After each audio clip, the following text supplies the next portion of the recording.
Osansambe,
Merci Seigneur.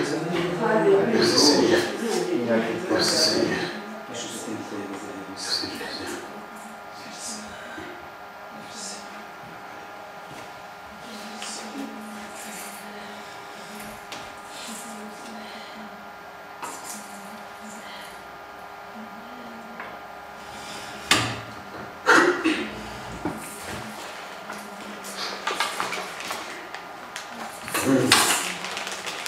Thank you, Jesus.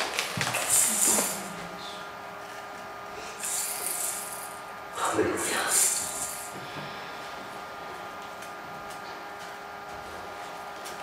Amen. Amen. Amen. Amen. Amen. Amen.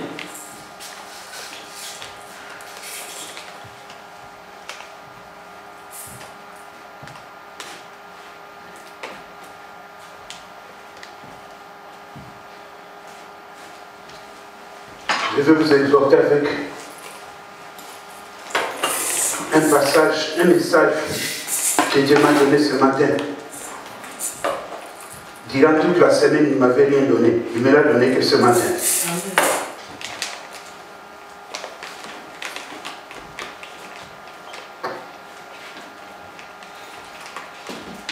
Nous sommes dans le livre de Marc, chapitre 1er. Versets 29 à 30. À 31, pardon. Marc chapitre 1, versets 29 à 31.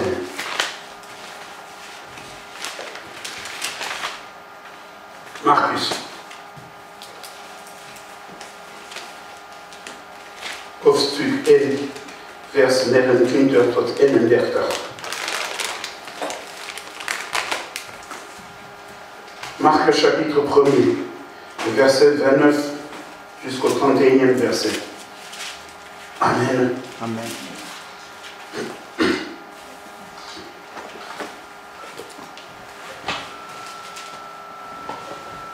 La Bible déclare ceci.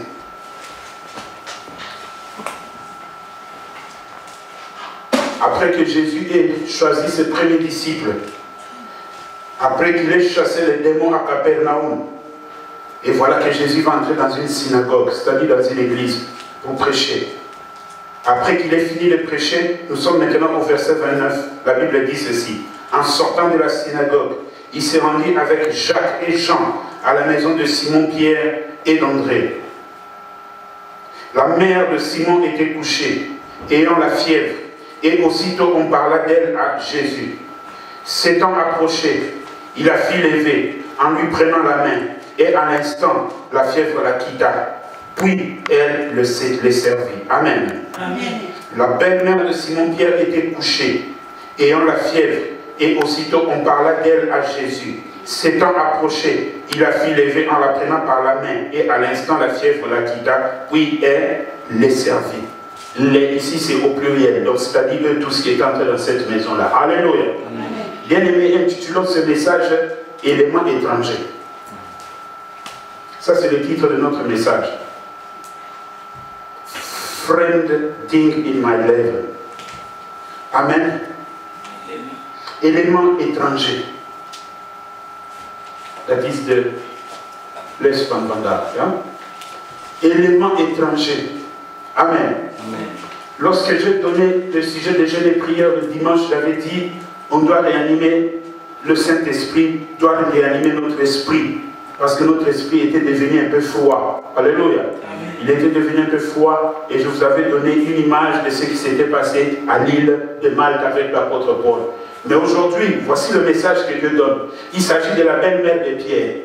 Que se passe-t-il avec la belle-mère de Pierre? La Bible nous dit qu'elle était malade. elle était malade, elle était atteinte de la fièvre. Alléluia. De schoonmoeder van Peter was ziek. Alléluia. Was ziek. Elle était atteinte de la fièvre. Bien-aimé, et la Bible nous dit qu'elle était couchée. Pourquoi elle était couchée? Parce qu'elle était atteinte de la fièvre. Elle ne pouvait plus bouger. La fièvre était très très forte. Alléluia. And the Bible says, de schoonmoeder van Peter was slapen. Omdat hij fever. In Nederland, fièvre. Ziek, ja, ziek. Ok. Alléluia. Elle avait la fièvre, elle était couchée. Or, la fièvre dans le corps de l'homme, c'est un élément étranger. Amen. Alléluia. C'est un élément étranger. Et la fièvre fait que lorsqu'on a la fièvre, la température du corps monte. Le corps devient chaud, mais en réalité, quand ce corps devient chaud, à l'intérieur, on sent la fraîcheur. À l'extérieur, c'est chaud, mais à l'intérieur, c'est froid. Vous comprenez ça? Comment la fièvre agit? Vous êtes chaud à l'extérieur, mais à l'intérieur, vous êtes froid. Vous avez froid à l'intérieur. Quand vous mettez le thermomètre, vous êtes chaud. Alléluia. Amen. Dat was een soort van zieke. Binnen en koud, maar buiten est warm.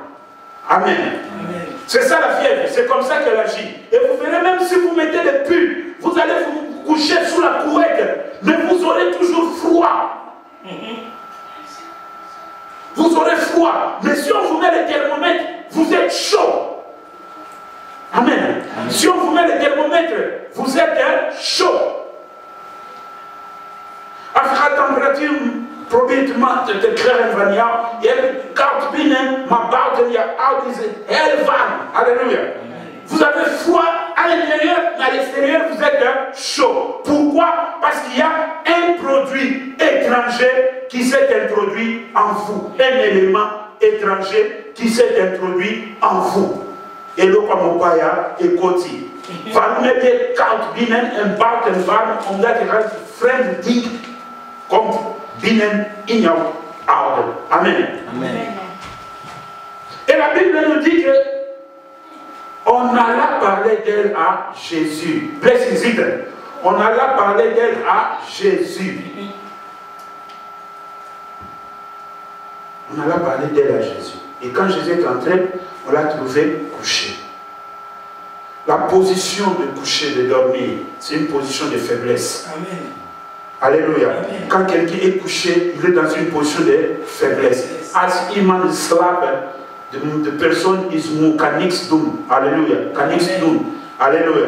La personne est en position de faiblesse. C'est-à-dire, toute attaque de l'ennemi peut l'atteindre, la personne ne pourra pas se défendre. Alléluia. C'est pourquoi Dieu nous avait donné de réanimer notre esprit. Ce n'est pas notre âme qui combat. Ce n'est pas notre âme qui réagit contre les attaques de l'ennemi. Mais c'est notre esprit dans lequel se trouve le Saint-Esprit qui réagit, qui combat contre toutes les attaques de l'ennemi. Alléluia. Parce que le Saint-Esprit nous donne cette capacité de réagir. Mais quand ce même esprit devient froid, ici je ne parle pas de l'âme aujourd'hui. Alléluia. Amen. Je touche simplement à l'esprit. Je ne parle pas de l'âme, mais je touche simplement à l'esprit. Amen. Amen. Of jouw eiler is kouder, dat is moeilijk jou, met de tegen de duivel. Et elle s'est levée et elle a servi toutes les personnes qui étaient dans la maison. Alléluia. Amen. Cela veut dire quoi? Cela veut dire qu'après qu'on ait tenu, amen. Amen. Ici maintenant je vais parler du Jésus esprit. Je ne parle pas de Jésus en chair, mais je vais le transformer maintenant en Jésus esprit. L'esprit, la belle-mère de Pierre était malade. Son esprit était devenu froid. La belle-mère de Pierre ne pouvait plus rien faire. La belle-mère de Pierre ne pouvait plus agir. Elle était couchée. Elle était dans une position de faiblesse. Elle était dans une position handicapante. Elle ne pouvait pas agir. Elle ne pouvait pas se défendre. S'il y avait un combat, il fallait qu'on la défende. Mais elle-même, elle n'avait plus de force pour se défendre. Pourquoi? Parce qu'elle était devenue froide, chaude à l'extérieur, mais froide à l'intérieur. Amen. C'est pourquoi vous verrez, il y a dans dans les églises, les gens, quand il y a la prière, ils font semblant de chauffer. Ça, c'est la chair qui est en train d'agir. Il faut que tu commences à être chaud à l'intérieur avant d'être chaud à l'extérieur. Alléluia. Voilà cette belle-mère. Lorsque le Jésus-Esprit l'a touché, c'est-à-dire, il y a eu une communication qui s'est faite entre son esprit et l'esprit de Jésus qui est l'esprit, et elle a eu la chaleur du Saint-Esprit qui est entré en elle. Et cette chaleur a fait que ça l'a réanimée. Elle a eu la force, elle s'est mise assise, elle a eu la force de préparer et de donner la nourriture à tous les gens qui étaient dans la maison. Alléluia. C'est pourquoi cet après-midi, cette chaleur doit venir dans notre esprit. Cette chaleur doit chauffer notre esprit. Cette chaleur doit réanimer notre esprit afin que nous soyons toujours forts. Amen. Halleluja. Amen. Darum vanmiddag, we moeten dus vuur van de Heilige Geest continu ons heiligen. Het geeft ons krachten tegen de dagen. Vrachten, ja? Vierten, ja? Vechten, precies. Alléluia. Toujours vous ne pourriez plus faire comprendre. Alléluia. Très important. Amen. Bien-aimé, si votre esprit est froid, c'est-à-dire vous ne pouvez rien faire. Vous ne pouvez rien faire. C'est pourquoi vous verrez quand vous dormez la nuit, on vous fait rêver des rêves bizarres, vous allez dans des endroits bizarres, on vous attaque, on vous poursuit, on vous menace, parce que votre esprit est froid. Amen. Votre esprit n'a pas la capacité de résister contre le monde des ténèbres pendant que vous êtes dans le sommeil. Alléluia. Or, tout enfant de Dieu, avant de dormir, il faut demander la puissance du combat. Avant de dormir, et soyez revêtus des armes spirituelles qui sont dans Éphésiens chapitre 6.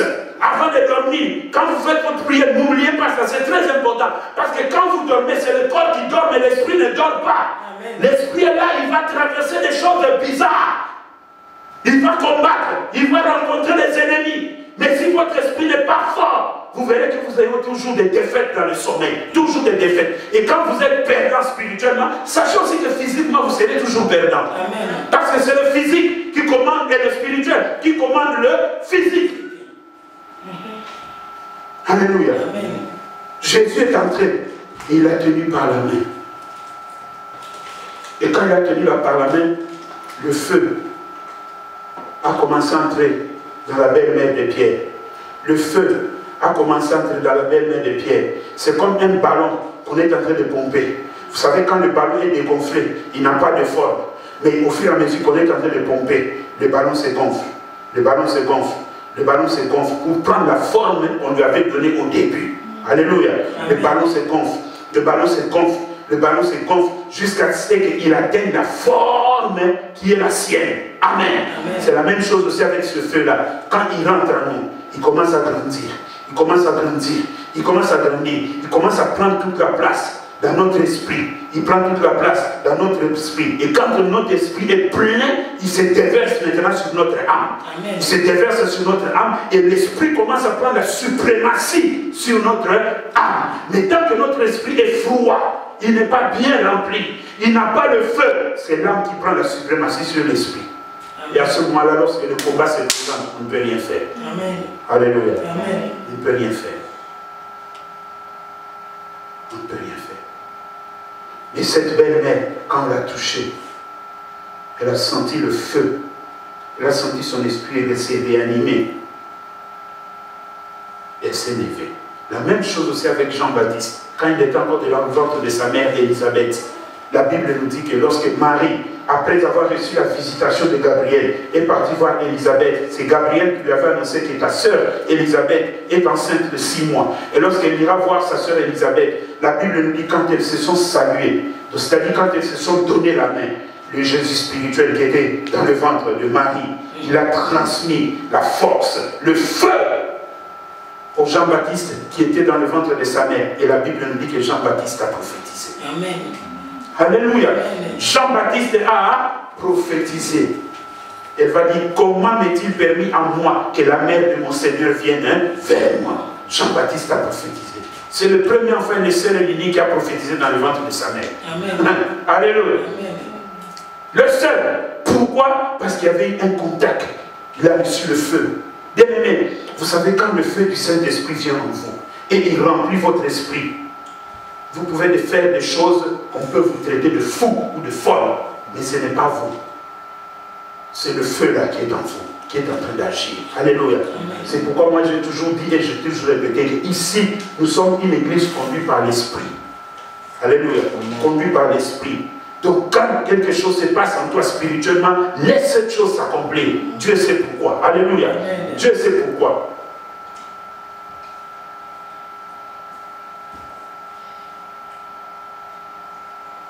Elle était malade.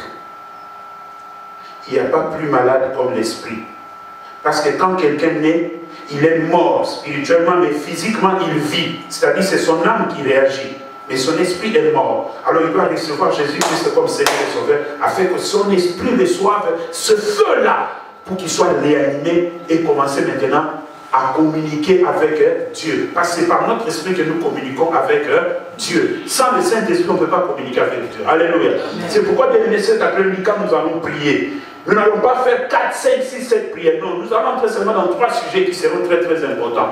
Et j'ai senti pendant la semaine que j'étais en train de réfléchir sur comment ça va se passer aujourd'hui, conduit par le Saint-Esprit. J'ai compris le Saint-Esprit me dire que nous devons encore réanimer comme on faisait l'année passée. Chaque dernier dimanche, nous devons avoir un culte de feu. Nous devons avoir un culte de feu chaque dernier dimanche du mois. Alléluia. De façon que tous ceux qui s'étaient endormis pendant le mois, qu'ils se réveillent au moins une fois par mois. Alléluia.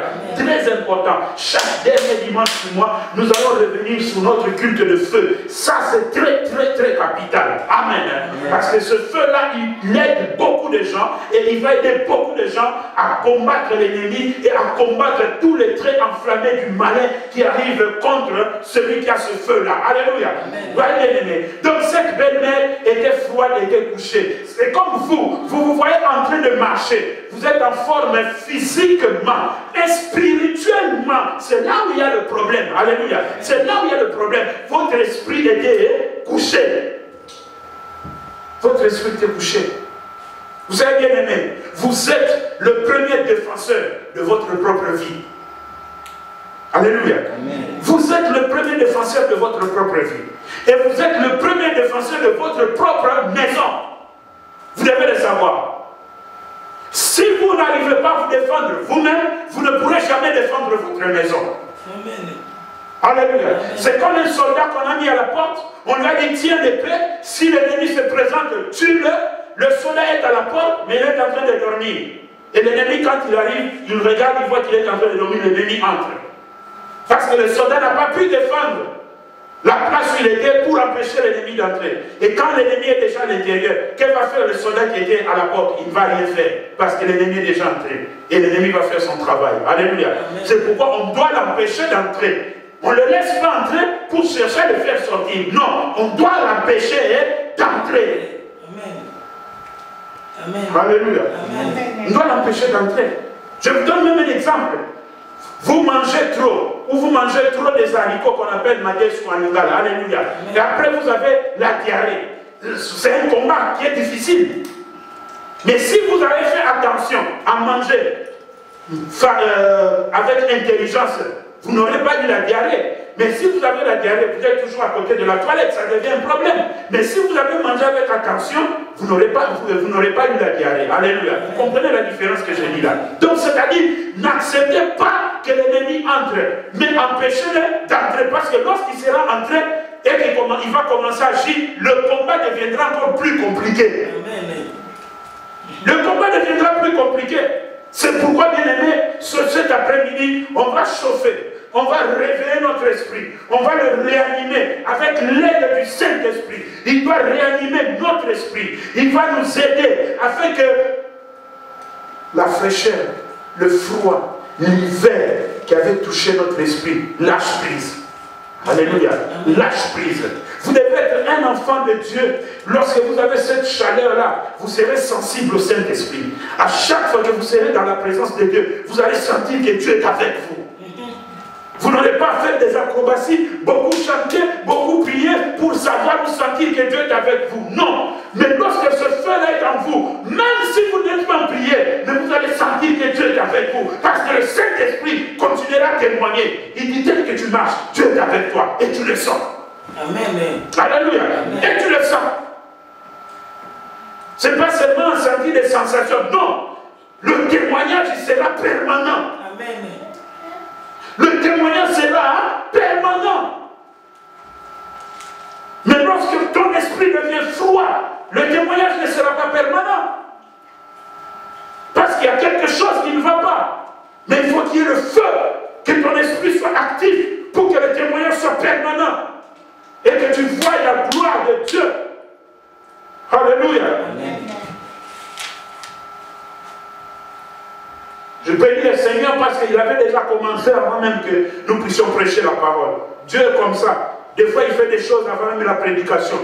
Des fois il peut le faire pendant la prédication et après la prédication. Lui il est multisystème. On ne peut pas le mettre dans un bocal pour dire aujourd'hui il va faire comme ci, comme ça, comme ça. Non. Lui il fait ce qu'il veut, quand il veut, comme il veut. Alléluia. Amen. Jésus était sorti de la synagogue. C'est-à-dire il sortait de la prière. Il venait de prier. Il venait même de prêcher, je crois. Alléluia. Amen. Mais prenons simplement la prière. Il venait de prier. Et quand il a prié, c'est là qu'il a... C'est pourquoi toi aussi qui étais dans un jeûne de prière, depuis le jeudi minuit, aujourd'hui aussi, tu dois faire quelque chose pour ta propre vie. Pas pour la vie de quelqu'un, ta propre vie. Amen. Alléluia. Amen. Il le prit par la main et à l'instant, la fièvre la quitta. Puis elle le servit. À l'instant, la fièvre la quitta. C'est-à-dire aujourd'hui même, cette froideur qui est en toi doit partir. Amen. Tu dois devenir chaud comme tu as toujours été. Chaud. Que le feu s'allume aujourd'hui. Alléluia. Amen. Que le feu s'allume aujourd'hui. Vous savez, Jésus avait dit à ses disciples, ne vous éloignez pas de Jérusalem. Attendez jusqu'à ce que vous soyez remplis de la puissance d'en haut. Parce qu'ils savaient que s'ils sortaient de Jérusalem sans avoir reçu le Saint-Esprit, ils allaient échouer dans leur ministère. Alléluia. Ils allaient échouer. C'est pourquoi ils devaient attendre la puissance de feu. Ils devaient attendre que leur esprit soit secoué. Ils devaient attendre que leur esprit soit en chaleur. De façon que quand ils vont sortir, ils ne vont pas avoir peur des gens qui étaient dehors. Alléluia. Amen. Een vandaag, je gaat de vuur van heel geest krijgen in je eigen. Halleluja. En dan, wanneer je gaat praten met iemand, of bieden, je gaat weten, God is met jou. Halleluja. Amen. Ce feu-là, et c'est de ce feu-là que nous avons besoin cet après-midi. Amen. Amen. C'est de ce feu-là que nous avons besoin cet après-midi. Il y a un sujet, je crois peut-être à la fin du mois, on pourra le faire si Dieu le veut, qui est en train de me monter dans mon esprit, ça tourmente mon esprit. Bombe à retardement. Et vous allez comprendre, bombe à retardement c'est quoi? Pourquoi ce titre, la bombe à retardement? Et vous allez comprendre ça. Ça ne concerne pas quelqu'un d'autre, mais ça vous concerne vous-même. Bombe à retardement. Alléluia. Amen. Vous savez, quand vous savez où se trouve une bombe, c'est facile. Mais quand c'est une bombe à retardement, vous ne savez pas où ça se trouve. Alléluia. Amen. Mais nous, aujourd'hui, on va réveiller notre esprit avec l'aide du Saint-Esprit. Amen. Amen. Mettons-nous au nom de Jésus.